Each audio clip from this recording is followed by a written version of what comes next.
Então, dando continuidade à fala da tireoide, vamos falar um pouco sobre o hipotireoidismo. O hipotireoidismo nada mais é que uma síndrome clínica que resulta da deficiente produção ou da ação, dos hormônios tireoidianos. Ou seja, a tireoide, por algum motivo, que a gente vai ver os quais mais na frente, ela não produz o suficiente para manter o metabolismo. Então, os processos metabólicos eles vão estar lentificados, ou seja, vou ter uma diminuição dos hormônios tireoidianos, automaticamente eu tenho uma diminuição dos processos metabólicos. O Ministério da Saúde traz que é o agravo mais comum da tireoide e que tem uma prevalência de 2% na população geral e 15% em pessoas com mais de 60 anos.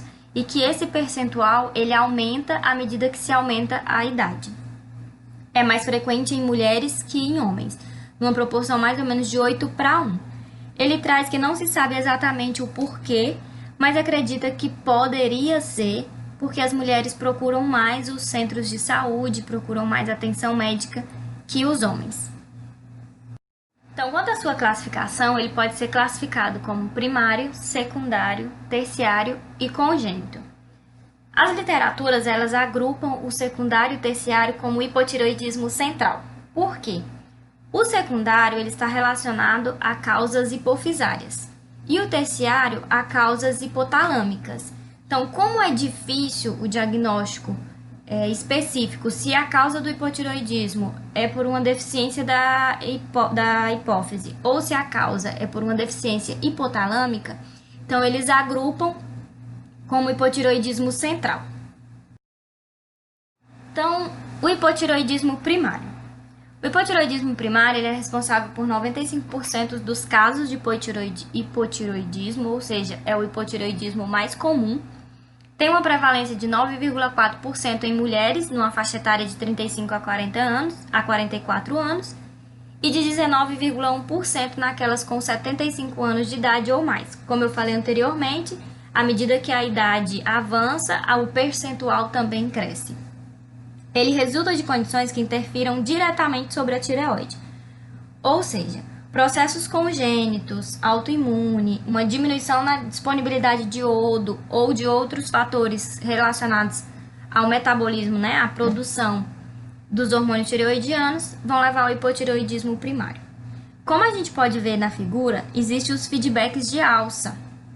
Então, quando eu tenho uma baixa dos hormônios tireoidianos, eu não tenho esse feedback negativo, eu não tenho essa inibição do TSH, eu não tenho a inibição da hipófise na secreção de TSH e não tenho inibição do hipotálamo para não secretar mais TRH.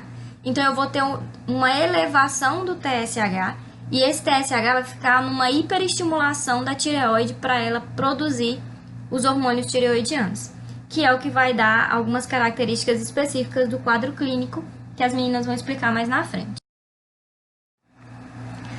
Com relação ao hipotireoidismo central, ele tem uma prevalência bem menor, de 0,005%, e aqui, ao contrário do hipotireoidismo primário, eu tenho uma deficiência do TSH. Por quê? Como eu falei dos feedbacks de alça, o que acontece? No caso do hipotireoidismo secundário, a causa geralmente é um defeito, uma patologia ou alguma deficiência na hipófise. Então, eu vou ter uma deficiência de TSH, mas o TRH está sendo secretado normalmente.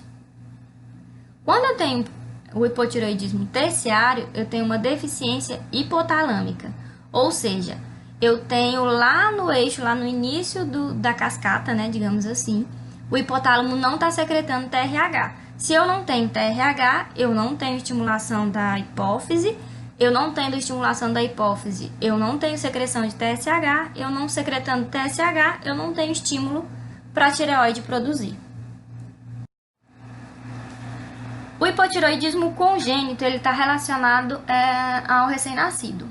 Ele tem uma incidência baixa, 1 a cada 4.000 nascidos vivos, e é diagnosticado no teste do pezinho, que nem eu coloquei a imagem aí dentro das 6 principais doenças diagnosticadas pelo teste do pezinho, a gente tem em segundo lugar o hipotireoidismo congênito. Por que ele é tão importante ser diagnosticado precocemente? Porque como a tireoide, os hormônios tireoidianos controlam todo o metabolismo, então é necessário evitar as consequências do hipotireoidismo congênito. Tanto que uma das consequências principais é a questão do retardo mental. Essas são as referências bibliográficas e obrigada.